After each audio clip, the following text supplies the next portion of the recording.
মালদার কোনায় কোনায় প্রচুর জায়গাতে আমার বায়না আছে।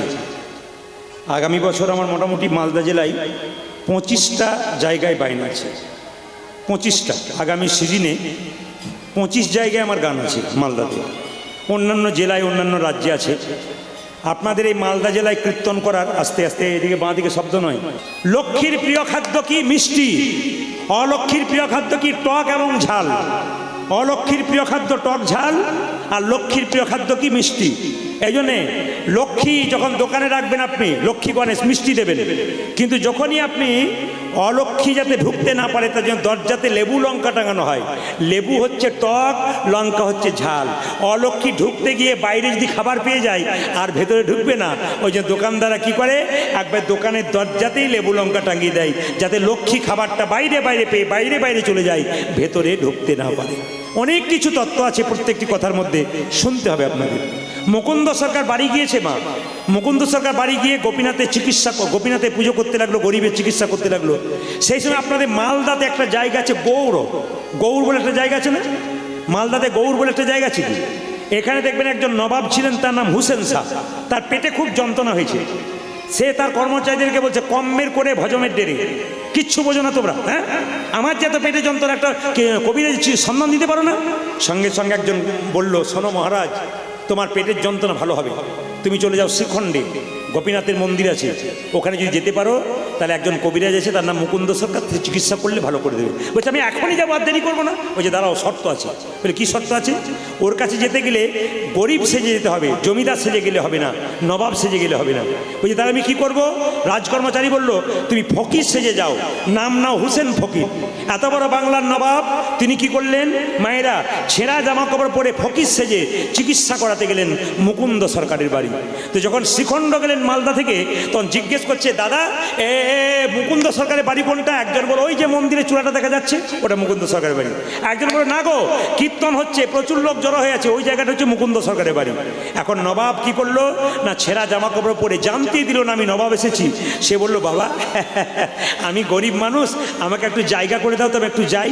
সবার মায়া হলো, নবাবকে সামনে দিল। নবাব দেখতে পেল মুকুন্দ সরকার সকালবেলায় গোপীনাথের ভজনা করছে। মায়েরা এর থেকে একটা দারুণ শিক্ষা নিন। অ্যাপেলো চেন্নাই ডাক্তারি চিকিৎসা করাতে যাবেন আপনারা শরীরের জন্য, দেখবেন আপনারা ওখানকার বড় বড় ডাক্তাররা টেবিলের ওপর রাধাকৃষ্ণের ছবি রেখেছে, টেবিলের ওপরে গোপালের ছবি রেখেছে। লন্ডন ফেরত ডাক্তার, আমেরিকা ফেরত ডাক্তার, তারা ভগবানকে বিশ্বাস করে চিকিৎসা করে। আর লজ্জা আমাদের কি বলুন তো, একটা MA পাস করলে হরিনাম করতে আমাদের লজ্জা করে, হাত তুলতে লজ্জা করে। তাই সবাই লক্ষ্য করুন, মুকুন্দ সরকার গোপীনাথে ভজন করছে আর নবাব দাঁড়িয়ে দাঁড়িয়ে দেখছে। বাহ নবাব! নবাব মনে মনে ভাবলো, মুকুন্দ তুমি গোপীনাথের পুজো করছো, তারপর চিকিৎসা করতো, ওই জন্য গোপীনাথ বলে তোমাকে আশীর্বাদ করেছে। গোপীনাথের মন্দিরে মুকুন্দ সরকার গাইছে আর নবাব দেখছে। কি গাইছে? আমার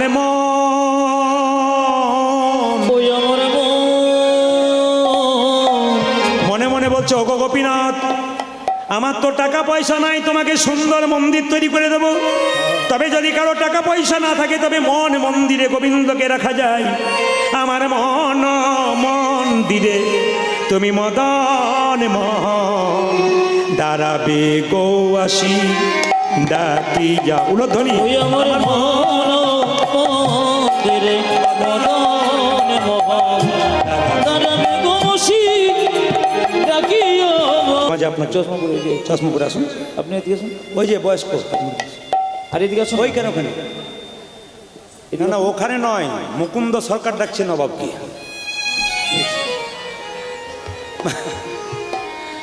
অনেকে ভাবছেন তাহলে আমাকে ডাকছে, এ ওর দিকে তাকাচ্ছে, ওর দিকে তাকাচ্ছে। জেনে নিন মায়েরা, যেই না ডেকেছে সঙ্গে সঙ্গে বলো, কি হলো বাবা, কি হয়েছে তোমার? আমার পেটের যন্ত্রণা হয়েছে। মায়েরা, বাংলার নবাব হুসেন শাহ হুসেন ফকির সেজে বলছে, এই যে আমার পেটের যন্ত্রণা, খুব যন্ত্রণা। কি নাম তোমার? আমার নাম হুসেন ফকির, হুসেন ফকির। একবারও বলছে নবাব হুসেন ফকির। বেশ বেশ বেশ, এক কাজ করো, তোমার জামাটাকে খুলে ফেলো তো।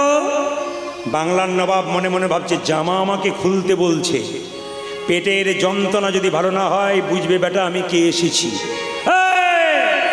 আরে ভাবলে হবে, জামাটা খোলো। যেই না বলেছে জামাটা নবাব খুলে দিয়েছে, এবার মাটির বারান্দাতে গড়াগড়ি দাও। নবাব মনে মনে ভাবছে, কালের কাল বর্ষাকাল, হরিণে চাটে বাঘের গাল। নেহাত বেকায়দায় পড়েছি, পেটের যন্ত্রণা যদি ভালো না হয় তাহলে মুকুন্দ জানবে তোমার একদিন কি আমার একদিন, মনে মনে আরে ভাবছো কি গড়াগড়ি দাও। যেই না বাংলার নবাব হোসেন শাহ ফকির সেজে গড়াগড়ি দিয়েছে অমনি চমকে উঠে বলল, কবিরাজ কি? যেই না গড়াগড়ি দিলাম আমার অর্ধেকটা পেটের রোগ ভালো হয়ে গেল, কোনো ওষুধপত্র দেওয়া থাকে নাকি? সঙ্গে সঙ্গে মুকুন্দ বলল, সবাইকে দিতে দিতে এক আধটু পড়ে গেছে, তোমার হয়তো কাজে লেগে গেছে। দেখি দেখি দেখি দেখি দেখি দেখি হাঁ করো তো, আসল ওষুধটা দিয়ে দিই। যেই না হাঁ করেছে আসল ওষুধটা দিয়েছে, আর মুকুন্দের ওষুধে নবাবের রোগ সেরে গেছে। নবাব বলে উঠল, মুকুন্দ। মুকুন্দ বলল, কে তুমি? আমাকে এতদিন নাম ধরে কেউ ডাকে নাই, তুমি কে? নবাব বলে উঠল, আমি সারা বাংলার নবাব হোসেন শাহ। মুকুন্দ মাথা নত করে বলল, নবাব আপনি? হ্যাঁ, আমি তোমাকে পরীক্ষা করতে এসেছিলাম তুমি কত বড় কবিরাজ। সত্যি তুমি বড় কবিরাজ, তবে তোমাকে এখানে রাখবো না, তোমাকে আমি গৌড়ে মালদাতে নিয়ে চলে যাব। মুকুন্দ সরকার রাত্রিবেলায় মহাপ্রভু মন্দিরে কেঁদে কেঁদে বলছি, প্রভু বলে দা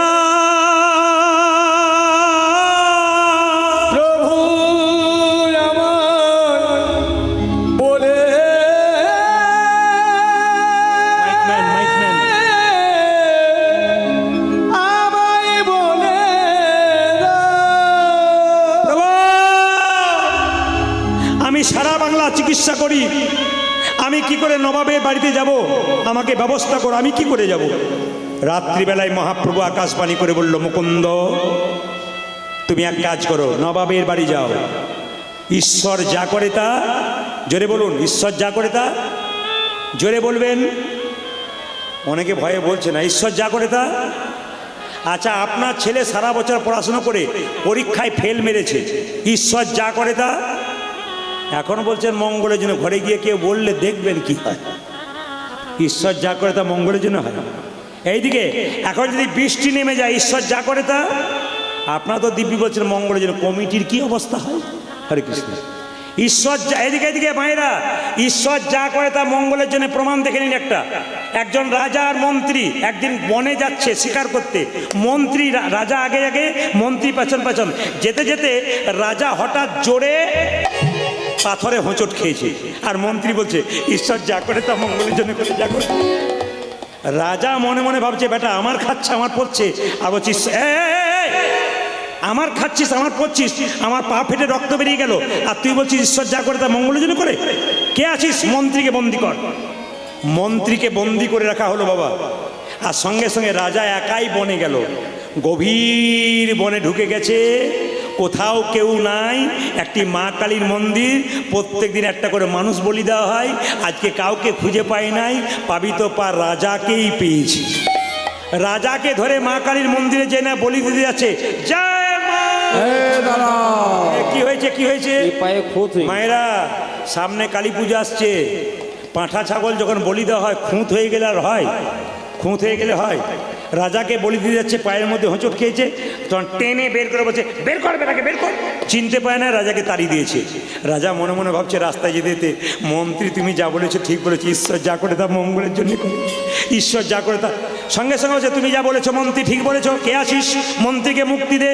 মন্ত্রী তুমি ঠিকই বলেছো, ঈশ্বর যা করে তা মঙ্গলের জন্য করে। ভাগ্যে হোঁচট খেয়েছিলাম, বেঁচে গেলাম। মন্ত্রী তখন বলছে, শুধু তোমার মঙ্গল করেছে তা নয়, আমারও করেছি। বলে কেন? আমি যদি তোমার সঙ্গে যেতাম, তুমি হোঁচট খেয়েছিলে বলে বেঁচে গিয়েছিলে, আমি নিতাই গৌর হরি বল হয়ে যেতাম। তাহলে ঈশ্বর যা করে তা, যেটা বলুন, মঙ্গলের জন্যই করে। এই যে হরিনাম শুনছেন আপনারা, যারা মন দিয়ে শুনছেন, ঈশ্বর যা করে তা মঙ্গলের জন্য করে। এই জন্য মঙ্গলময় ঈশ্বর সবার মঙ্গল করবে, এই জন্য তো হরিনাম শুনতে হয়। মঙ্গলময় নাম কেন? যত শুনবেন তত আপনার মঙ্গল হবে। মুকুন্দ সরকারকে রাত্রিবেলায় মহাপ্রভু বলল, তুমি চলে যাও নবাবের বাড়ি। মায়েরা, নবাব মুকুন্দ সরকারকে নিয়ে এলো আপনাদের মালদা জেলায় গৌড়ে। নিয়ে এসে কী করলো? মুকুন্দ বলল, শোনো নবাব, তোমার বাড়ি আমি এলাম, দুটো শর্ত। আমি গরিবের চিকিৎসা যেন করতে পারি, একটা গোপীনাথের মন্দির করে দাও যেন আমি গোবিন্দের ভজন করতে পারি। বাংলার নবাব হোসেন শাহ খুব ভালো মুসলমান ছিলেন, সৎ ব্যক্তি ছিলেন। তিনি বললেন, ঠিক আছে, কোনো চিন্তা নেই, তোমার মনের ইচ্ছা পূর্ণ করব। একটা গোপীনাথের মন্দির তৈরি করে দিল, আর জীবের দ্বারে হরিনাম দেওয়া এবং গরিবের চিকিৎসা করার সাহায্য করে দিল। একদিন মুকুন্দ সরকার কীর্তন গান গাইছে, মহাপ্রভুর একদিন কীর্তন গান গাইছে, আর নবাব দাঁড়িয়ে দাঁড়িয়ে তাকে দেখছে কেমন কীর্তন করছে। নবাবকে একটা মেয়ে তালপাতার পাখা দিয়ে হাওয়া করছে, ওই পাখার মধ্যে ময়ূরের পালক ছিল। এই কথাগুলো মাথায় রাখবেন, এখন আমি জিজ্ঞেস করব কিসের পাখা দিয়ে হাওয়া করছিল মায়েরা? তাল পাতার পাখা। তার মধ্যে কোন পাখির পালক ছিল জোরে বলুন, কোন পাখির পালক ছিল? ময়ূরের পালক। নবাব দেখছে মুকুন্দ গাইছে আর ময়ূরের পালক দিয়ে একটি মেয়ে তাকে হাওয়া করছে। মুকুন্দ গাইছে, মায়ের উলু ধরে দেবেন। আমার কানু সে বিনোদ রায় হে, আমার কানু সে বিনোদ রায়। আমার মুকুন্দ সরকার গাইছে ভগবানের দিকে তাকিয়ে, আর নবাবকে হাওয়া করছে পাতার পাখা দিয়ে, তাল পাতা পাখা দিয়ে, তার মধ্যে ময়ূরের পলক ছিল। যেই না চিৎকার করে বলেছে মুকুন্দ, আর মুকুন্দ যেই না নবাবের দিকে তাকাতে গেছে, অমনি ময়ূরের পালক দেখে কৃষ্ণ দেখতে পেয়ে হে কৃষ্ণ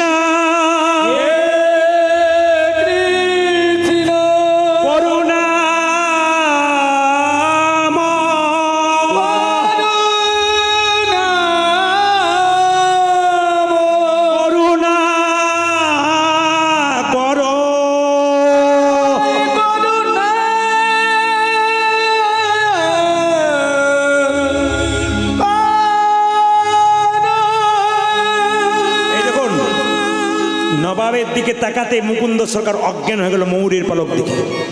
নবাব বলল কে আছিস, একটু জল নিয়ে আয় তো। আরে বাড়িতে কেউ নেই নাকি, একটু জল নিয়ে আয় তো।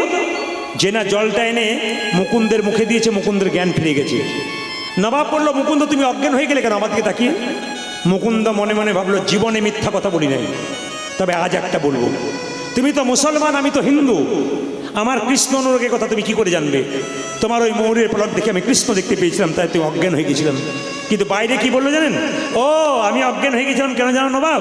আমার মৃগীর ব্যারাম আছে। সঙ্গে সঙ্গে নবাব বলল তুমি হয়তো জানো না, আমার রাজ্যে একটা নিয়ম আছে, এখানে যে মিথ্যে কথা বলে তার আমি জীবটাকে ছেড়ে নিই। তবে তুমি যেহেতু আমার রোগ ভালো করে দিয়েছো, আমি তোমাকে কিছু করলাম না। তোমার যদি মৃগী ব্যারাম থাকবে, তুমি যখন অজ্ঞান হয়ে গেছিলে কৃষ্ণ বলে কাঁদছিলে কেন? তুমি যখন মৃগীর তোমার যদি ব্যারাম ছিল, তুমি যখন অজ্ঞান হয়ে গেছিলে তোমার চোখ থেকে জল পড়ছিল কেন? মুকুন্দ বলে উঠল নবাব আমার অপরাধ হয়ে গেছে। নবাব বলল অপরাধ তোমার হয়নি, আমার হয়েছে। কেন? তোমার মতো কৃষ্ণ ভক্তকে আমি আমার কেনা গোলাম মনে করে বড় ভুল করেছি। যাও তুমি আবার শ্রীখণ্ডে ফিরে যাও, আমি তোমাকে কিচ্ছু বলবো না। তবে শোনো, ঈশ্বর যা করে তা মঙ্গলের জন্য করে। গোটা শ্রীখণ্ডটা আমি তোমার নামে লিখে দিলাম। এত বড় বাংলার নবাব শ্রীখণ্ডটাকে গোটাটাকে লিখে দিলেন কাকে? একেবারে মুকুন্দ সরকারকে। মুকুন্দ সরকার বাড়ি যাচ্ছেন, মনে মনে ভাবছে বা বা বা ভগবানের কি লীলা গো। হ্যাঁ, ঈশ্বর যা করে তা মঙ্গলের জন্য করে। মহাপ্রভু আসতে বললো, আমার গোটা শ্রীখণ্ডটা হয়ে গেল। যেতে যেতে গাইতে গাইতে যাচ্ছে যশোদারো দুলাল তুমি বজের রাখাল, বৃন্দাবন মান হারি। যশোদার দোলালে ব্রজের রাখাল, বৃন্দাবন মনোহারি। দেখা দা গোবিন্দ, দেখা দা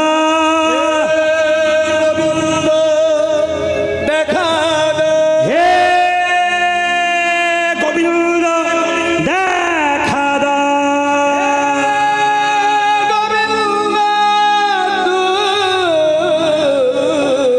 রাধে রাধে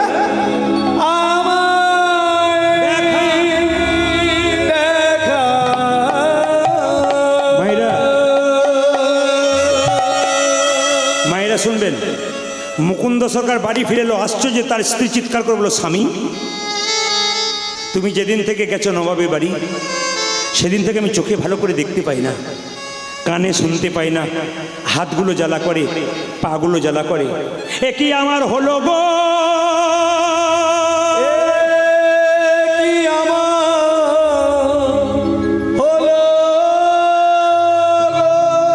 এ কি আমার হলো গো।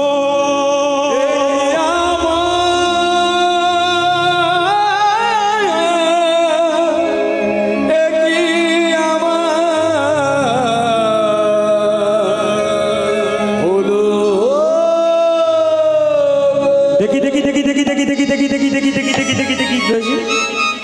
এই, কি হয়েছে তোমার? চোখটা দেখি, দেখি তোমার জিভ দেখি, দেখি তোমার হাতগুলো দেখি, দেখি তোমার পায়ের তলটা দেখি। দেখি আমি সারা বাংলার চিকিৎসা করে আমার স্ত্রী রোগ ধরতে পারছি না। রাত্রিবেলায় মহাপ্রভু মন্দিরে গিয়ে বলছে, প্রভু আমি সারা বাংলার চিকিৎসা করছি, আমার স্ত্রী রোগ ধরতে পারছি না কেন? মহাপ্রভু আকাশবাণী করে বললেন, মুকুন্দ আমি যা ভেবেছিলাম তাই হয়েছে। সারা বাংলা চিকিৎসা করতে করতে তোমার ভেতরে অহংকার হয়ে গেছে। এই যে অহংকার পতনের মূল, এই জন্য তোমাকে আমি এমন শাস্তি দিলাম, তোমার চৈতন্য ফিরে গেল। মুকুন্দ সরকার কেঁদে কেঁদে বলল, প্রভু আমার যখন অপরাধ হয়ে গেছে, কি করলে আমার স্ত্রীর রোগ ভালো হবে? মুকুন্দ সরকার চিবানো পান তার স্ত্রীকে দিয়ে দিল। আর চিবানো পান যে না মুকুন্দ সরকারকে দিল। মহাপ্রভু মায়েরা, পান খাওয়া ভালো, পান তো নেশার জিনিস। যারা এখানে পান খান হাত তুলতে পারবেন?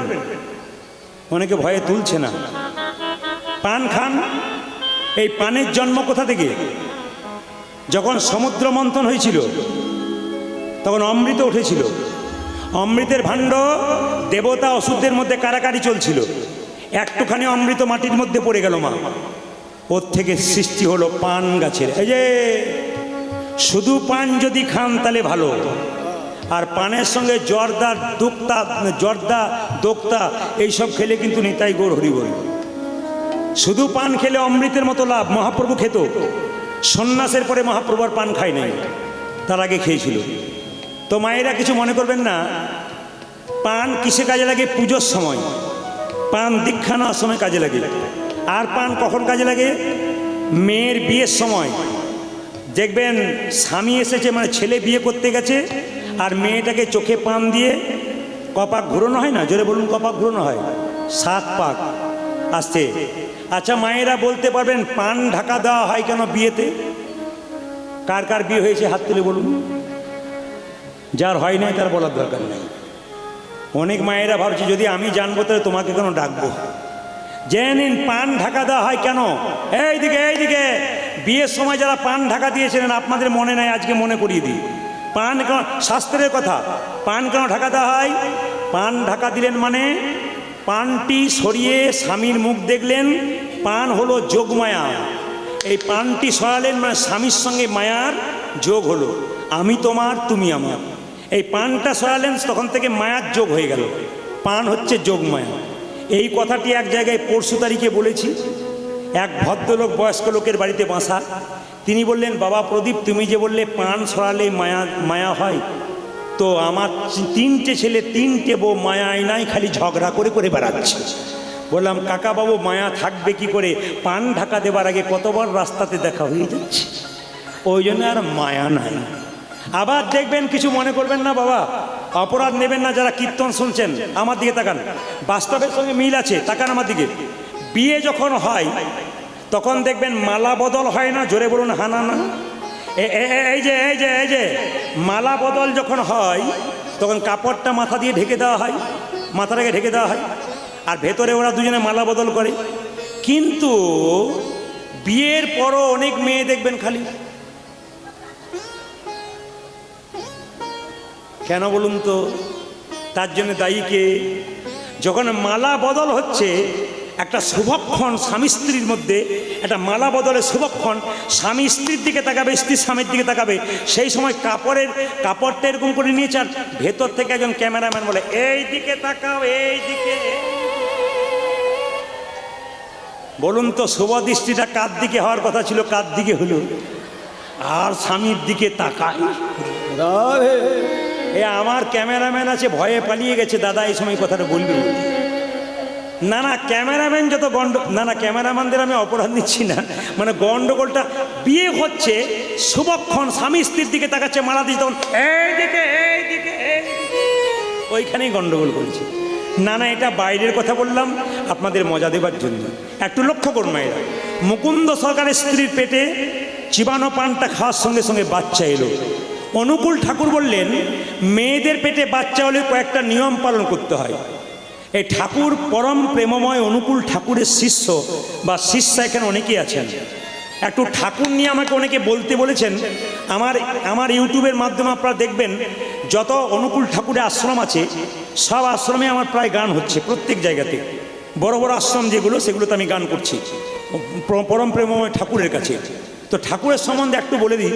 1925 সালের 30শে ভাদ্র ঠাকুর প্রেমময় অনুকূল ঠাকুরের জন্ম হয়েছিল। এই দিকে তাকাবেন যা ঠাকুরের, আচ্ছা ঠাকুরের ভক্ত কারা আছেন এখানে? হাত তুলুন।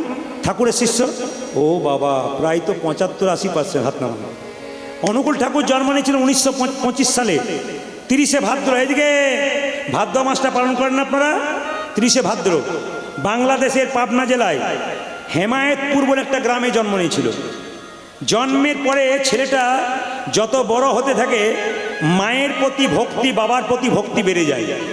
বাবার নাম ছিল শিবচন্দ্র আর মায়ের নাম ছিল মনমোহিনী দাসী। তিনি ছিলেন কেমন? সৎ নারী। ওগো মা, ভালো মা না হলে ভালো সন্তান জন্ম দেয় কি করে? দাদা ভাইয়েরা, ঠাকুরের কাছ থেকে শিখে নিন। ছোটবেলা থেকে ঠাকুর মা বাবার ভক্ত ছিল, তার মানে মা বাবার আশীর্বাদ পেয়ে ঠাকুর এত দূরে যেতে পারলো। এই জন্য ঠাকুরের প্রতি ঠাকুর সারা জগতের মানুষকে শেখালেন মা বাবার প্রতি ভক্তি রাখো, দেখো তুমি অনেক অনেক এগিয়ে যাবে। আশ্চর্য হবেন, অনুকূল ঠাকুরের গুরুদেবকে কার কাছে মন্ত্র নিয়েছিল? প্রথম তার মায়ের কাছে দীক্ষা নিয়েছিল। ও মায়েরা, অনুকূল ঠাকুর প্রথম তার মায়ের কাছে দীক্ষা নিয়েছিল। মন দিয়ে শুনবেন। তাহলে এখানে শিক্ষা দিয়ে দিলেন ঠাকুর আমাদের, যে অনুকূল ঠাকুর বললেন মাকে প্রথমে তুমি গুরুরূপে মানো, বাবাকে গুরুরূপে মানো, জগতে উন্নতি করতে পারবে। অনুকূল ঠাকুর যখন স্কুলে পড়ছে, তার বাবা শিবচন্দ্র একবার শরীর খারাপ হয়ে গেল। তো অনুকূল ঠাকুর ওখান থেকে 2.5 কিলোমিটার দূরে মুড়ির দোকান করতো। জীবনটা শুনলে চমকে যাবেন। মুড়ি বিক্রি করতো 2.5 কিলোমিটার দূরে একটা বাজারের মধ্যে। মুড়ি বিক্রি করে সংসার চালিয়েছিল। শেষে তার মায়ের ইচ্ছা ছিল আমার ছেলেকে ডাক্তারি পড়াবো। কলকাতা ন্যাশনাল মেডিকেল কলেজে ভর্তি করেছিল। চমকে যাবেন, এত অভাব, তবু ঠাকুর ওখানে পড়াশুনো করলেন ডাক্তারি। একবেলা খেতে পেত, একবেলা পেত না, কোনোদিন আবার খাবারই পেত না। জল খেয়ে, চাপা করে জল খেয়ে থাকতো। গঙ্গা তীরে গিয়ে চুপচাপ বসে থাকতো। যে খাবারটা পেত সেই খাবারটা বন্ধুদের ভাগ করে খেত। তার মানে এখান থেকে শিখিয়ে দিলেন ঠাকুর ছোট থেকেই যে শুধু নিজে খেতে নয়, সবাইকে দিয়ে খেতে হয়। এই ঠাকুরের চরিত্র যদি আপনারা পড়েন অবাক হয়ে যাবেন। এই জন্য ঠাকুরের ভক্ত আমাদের ভারতবর্ষের মাটিতে বহু জায়গাতে আছে। এই জন্য আমি যারা অনুকূল ঠাকুরের শিষ্যা আছেন তাদেরকে প্রণাম জানাই। ঠাকুরের আশ্রয়ে আপনারা আছেন, জয়গুরু জয়গুরু আপনারা বলেন, আশ্রয়ে থাকবেন। পেটে বাচ্চা থাকলে আমাদের মেয়েরা, আমাদের এলাকাতে আপনাদের জন্য বলি নাই, পেটে বাচ্চা থাকলে মেয়েরা কি করে না, ঘাড়ে বালিশ পায়ে বালিশ নিয়ে শুয়ে থাকে। ডাক্তার বলে তুই শুয়ে থাক, তোর চিন্তা নাই, সিজার করবো আমি, টাকা হবে আমার, তোর কোনো অসুবিধা নাই। মেয়েরা স্ক্রিন টাচ মোবাইল নিয়ে খালি দেখে। আর ছেলে যখন জন্ম নেয় তখন এদিক ওদিক তাকায়, তখন মেয়েটি বলে বাবারে আমার ছেলে কি তাকাচ্ছে গো, যেন কি খুঁজে খুঁজে বেড়াচ্ছে। কিছু খোঁজে না, স্ক্রিন টাচ মোবাইল খুঁজে খুঁজে বেড়াচ্ছে। আপনি যেমন করছেন আপনার বাচ্চা সেরকম হবে। যদি আপনার শাস্ত্রের দিকে যান, তাহলে অর্জুনের স্ত্রীর নাম ছিল সুভদ্রা। পেটে যখন ছিল অভিমন্যু, তখন কিন্তু অর্জুন সুভদ্রাকে চক্রগৃহে ঢোকার গল্প বলেছিল। যখন বেরোবার গল্প বলতে গেছে, মা ঘুমিয়ে গেছে। অভিমন্যু কম বয়সে কুরুক্ষেত্রের যুদ্ধে মারা গেল। মায়েরা সবাই একটু উলুধ্বনি দেবেন। এখন জন্ম নিচ্ছে রঘুনন্দন, সবাই মিলে আস্তে, বেশ। হ্যাঁ, এইবার বলি, রঘুনন্দনের জন্ম হলো সরস্বতী পুজোর দিনে। কি পুজোর দিনে জন্য বলুন? সরস্বতী পুজো। কাল তো লক্ষ্মী পুজো, সরস্বতী পুজোর জন্মদিন। সবাই মিলে হেন কালে জন্মিল শ্রী রঘুনন্দন, হেন কালে জন্মিল শ্রী রঘুনন্দন, হেন কালে জন্মিল শ্রী রঘুনন্দন। জন্ম নিল উলুধ্বনি।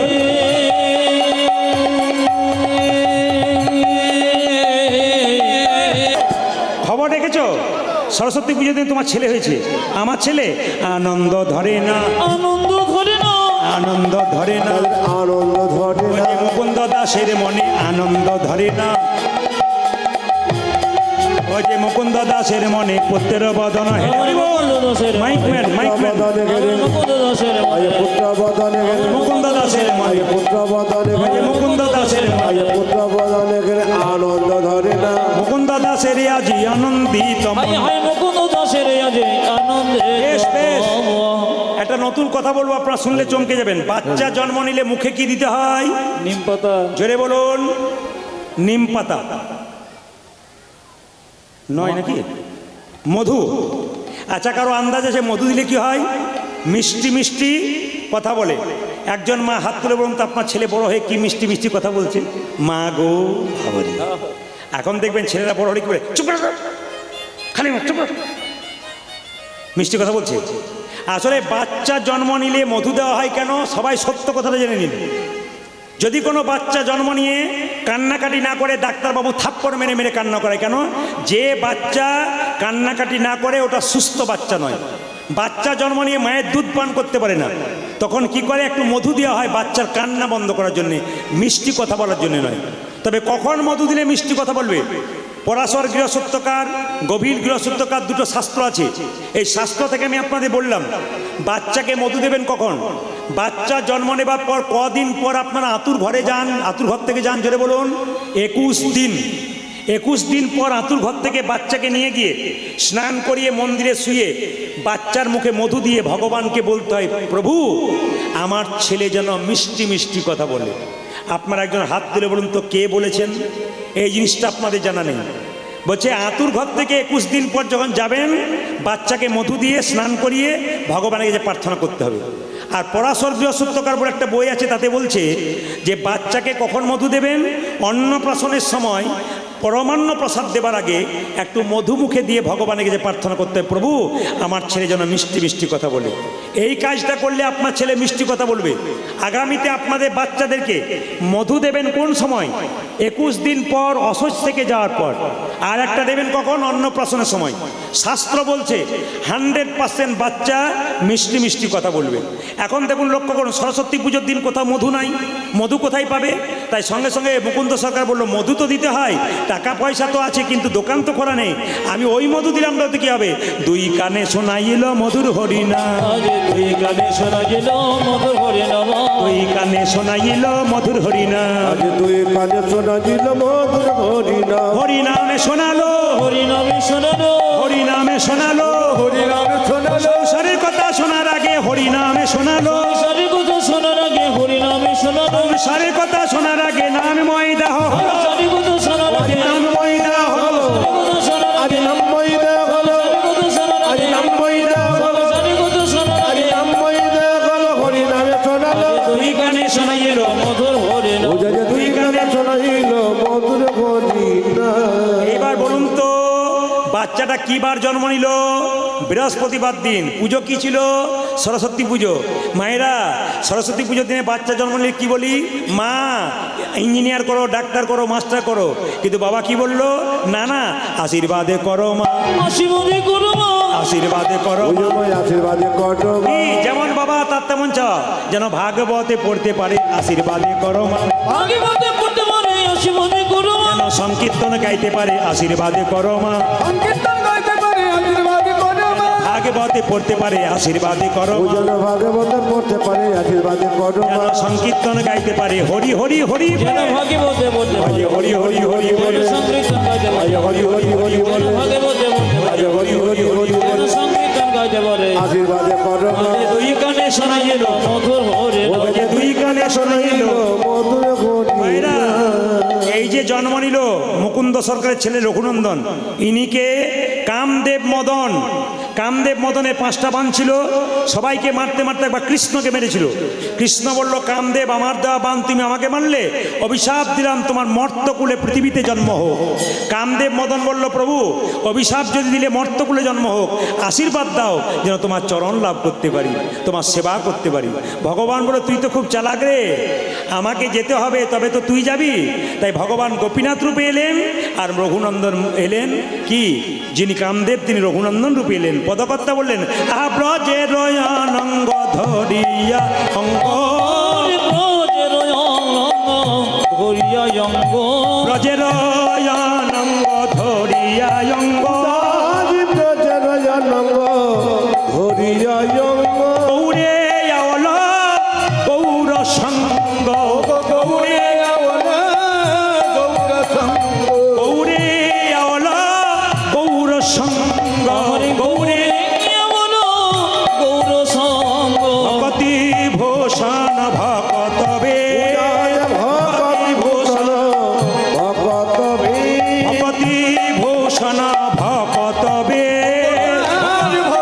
ভূষণ ভকতবে, যে লীলায় মহিলা আপনবে, লীলায় মহিলা আপনাবে, লীলায় মহিলা আপনবে,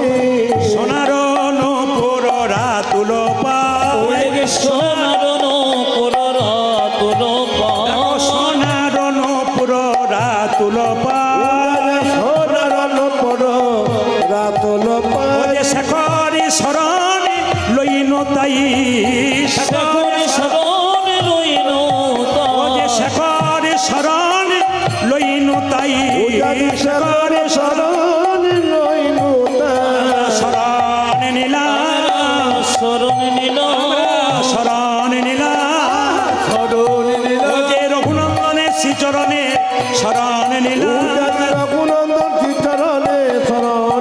ও যে রঘুনন্দনের শ্রীচরণে হরি হরি হরি বলে রঘুনন্দ শ্রীচরণে হরি হরি বলে রঘুনন্দ শ্রীচরণে রঘুনন্দ শ্রীচরণে রঘুনন্দ শ্রীচরণে অবিনাশ শরণে নিল আর গাইতে লাগলো কি গাইতে লাগলো সবাই মিলে হাত তালিতে পথে চলিতে সবাই একসঙ্গে সবাই হাততালি দিয়ে মুকুন্দ সরকারের ছোট্ট ছেলে গাইছে কি নাম রাখলো রঘুনন্দন সবাই পথ চলিতে সবাই পথ চলিতে হাত তুলুন